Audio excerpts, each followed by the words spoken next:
Oh god, here we go. This letter is signed Belladonna. Oh no! I've been waiting to hear the other side of this story. Okay, Belladonna von Trauserschlausen. If you had asked me just a few years ago about my future, I never would have fathomed my life today as it is.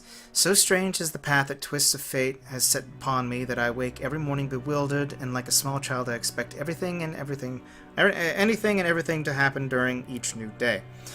The night my planned future snapped out of joint and took a whole new direction was the night my son died. I married Dr. Wolfram von Trausen in the spring, and we loved each other deeply back then, how young we were. See, she's old. He was an educated gentleman from the University of Ingolstadt, and I had my first well, not yet. I had first assumed we would get a flat in Vienna. Instead, he convinced me we should live in my family's old castle and accept our roles as old-fashioned nobility to the little village down the hill. We moved into the castle with a staff of 30 servants, beginning the task of bringing life and joy to majestic halls. At this time, I expected to live my long life as a lady of the household, minding the servants and indeed raising children. Before long, our first son was born, and shortly after that, he once again departed.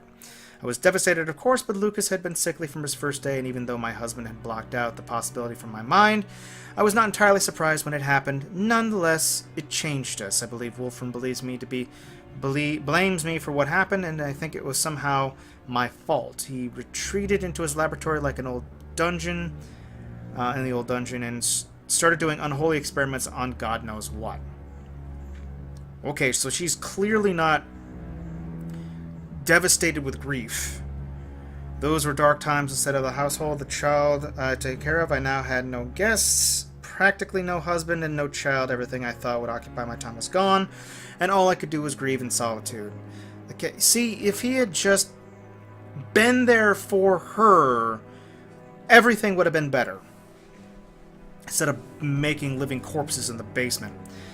The castle staff left by one by one, and then there was only a handful left. My existence was meaningless, and I spent my days doing nothing.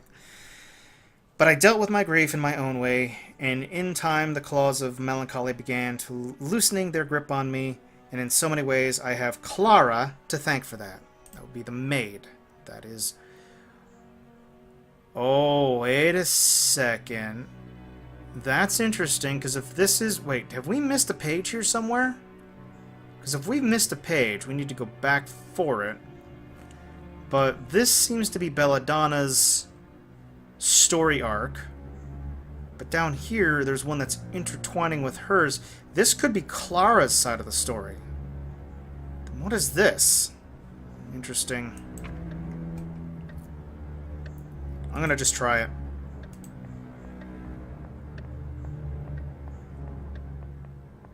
Interesting, but no. Okay. It's not what I thought it was. To the living... Oh, let's... To the backyard. Let's go to the backyard.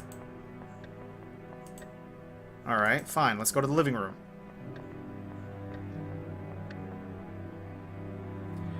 This room is not living very much. Ugh. This room looks completely abandoned. I suppose this is what happens when you're down to a skeleton crew of only one maid, no matter how fantastic she is. Oh, well, she's fantastic in bed. Another journal page. This one has drops of blood on it. Oh, wow. Yep, to Belladonna. I, Belladonna, must think, remember. Hands, fingers, write words. Words. Hate. Oh, nope, that's... Belladonna's alive. But... she was brought back to life. Uh-oh. So, am I Clara? This room looks completely abandoned. She's... To the study! Yeah, we're definitely not, Miss Trauserschlausen. Another portrait. It says her name is Franziska Canosa, an old relative, no doubt. But I wonder how she relates to the von Trauerschloss family. Toys! Look at all these old toys. Yay! Wind-up dolls, music boxes, and mechanical trains all around. I think this used to be a private hobby of the eccentric Dr. Wolfram's, before he got into the whole corpse business. That corpse business is a fickle mistress, I'll tell you that. That's a lot of books. Imagine you had books filled with every possible combination of letters. I wonder how much room they would take.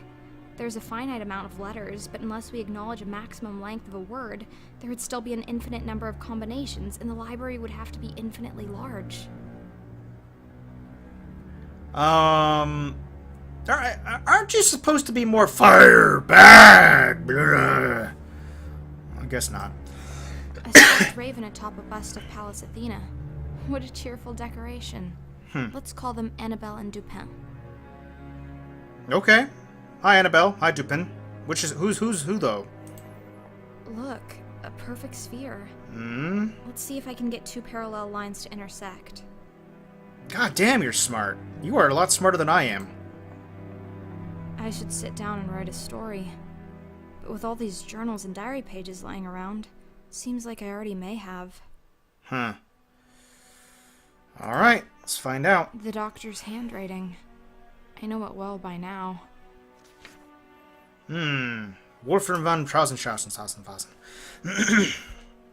Months have passed, and I must indeed consult that the procedure was a success. The new Belladonna is clearly calmer, friendlier, and more docile. She gladly keeps me company in the laboratory nowadays, and she is polite and pleasant in everything she does. Oh god. Does that mean that... Because that last journal page was her sort of devolving into a barbaric state, does that mean that our main protagonist here is going to eventually devolve into a monster? And she's politely and pleasant in everything she does. One is tempted to describe her demeanor as lobotomized, but no! When I asked her questions, she will answer in a clear and articulated voice. Yep. And she is responsive to all kinds of stimuli. Verily, I have gotten all I could ask for. The troublesome maid is gone, and Belladonna is back to me. Compliant as ever, her behavior is exemplary.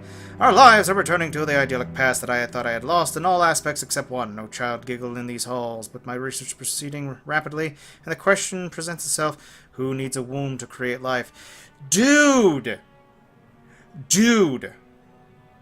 I have made an unexpected observation, a side effect in the unliving condition. The household cat, a black beast that and once Belladonna's loving pet, has gained a great mistrust for the latter of its new form.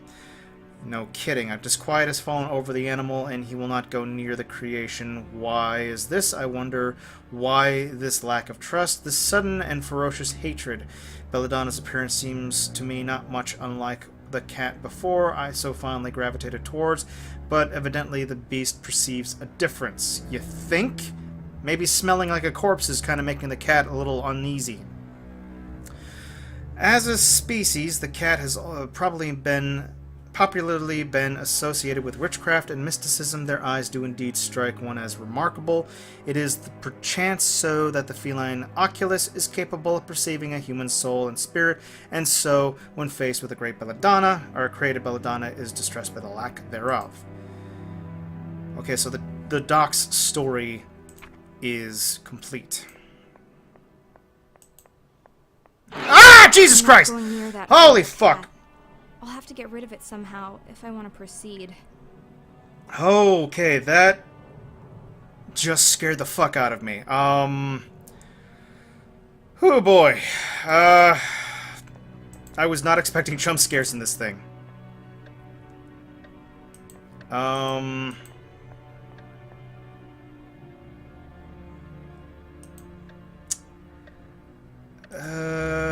Does the body have anything else? Fucking hell. Body, butt, wound. Here we go. The back of his head has been cracked open by a heavy blow. He couldn't have seen the attack coming. He was dead before he knew what happened. So he trusted his assailant then? Was it me? Probably I've not. no memories from my life before. Maybe it was I who killed him. But then, how was I brought back? Yeah, Belladonna definitely brought you back as the maid. Yeah, I'm confident with my assumption. I'm gonna wander around here for a little bit here and see if I can't figure out what the hell to do. You look so lonely, my friend. I'll call you Eva. Hi, Eva. Wow, she's like naming everything. I really like this chick. Now is not the time.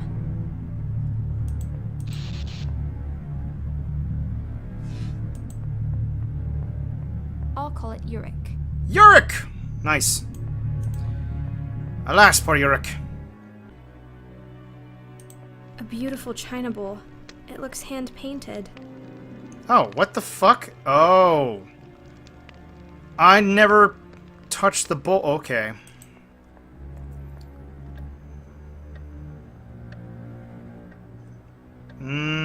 So... I mean, the idea would be to fill this bowl with either food or milk or something. It's an old clock. Tick. It's an old clock. I don't know why I thought... Why can't we go to the backyard?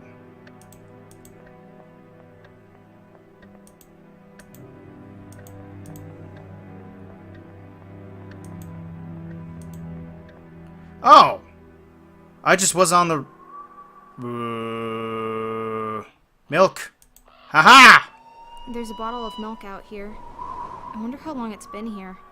At any rate, it's frozen completely solid. We'll put that on the No fire. wonder in this cold. Alright, so we'll warm that up in the fireplace. We'll put the milk in the bowl. I am so friggin' smart.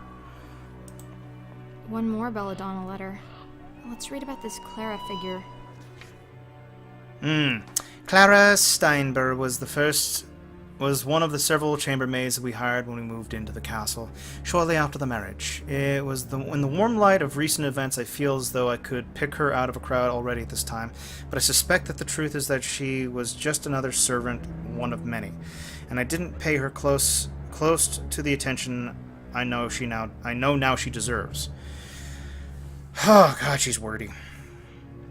The time following the death of Lucas is hazy and unclear in my memory. I know I spent most of my time in an armchair in the living room, staring out at the window. I know now that I must have been a difficult time for the staff as well. My apathy left them without purposes. More and more of the household was shut down. Soon the cooks and stable grooms began abandoning what they wisely identified as a sinking ship. As more and more of the staff left the castle to seek employment elsewhere, there was less and less reason for the rest to stay, and the household was quickly decimated. But throughout all of this, young Clara never left my side as she gradually shouldered more and more of the household responsibilities, making her task to take care of me and nurse me through my melancholy. It was her loyalty and industriousness when everyone else left, I finally brought me back from my condition. Thanks, Doc. Good job taking care of your wife. And indeed, her love. As I now sit down to write this, it has been a long, unbroken chain of happy days. Clara and I have the whole castle practically to ourselves, and nothing to do but enjoy our lives and each other. We sleep in a new room every night, cook our own food, and have picnics under tables or in front of the fireplace. We have no incentive whatsoever to uphold conversation and norms, convention and norms when this house has become like a secure pocket inside the rest of reality. So you see, back when this is set here, woman and woman relationships were probably a little bit on the taboo side, and therefore this would have been seen as abhorrent. Nowadays, I mean, it's fine. I mean, but, you know, back whenever the hell, like, with the 1800s, Dark Ages. But that's cool. I like to see that. I like maids. So, in truth, it touches on treasure woman most in Clara. Neither of us reap any concrete benefit from our union, neither financial nor societal. There is no embedded purpose for producing heirs. Our relationship exists Our relationship exists solely for itself and is its own reward, as relationships should be. I am already adopting her adorable habit of naming inanimate objects. Boom. Well, that's actually not concrete, because if she adopted that from Clara, no, I'm still sticking with it. I'm just, that's not proof yet. The castle is not not quite ours, however. Wolfram still lurks like a ghoul downstairs and occasionally emerges and spends the night up here with me. We have little in common anymore. In fact, it is like a completely new person. His mind is vacant, his stare distant. He's thinner than ever before and shivers with cold. Clara jokingly suggests that he might have declared him mad and sent off to an institution, an innocent idea in her mind, but with some planning this might actually eventually prove to be our surest path to fully reclaiming this old castle for us alone. Interesting.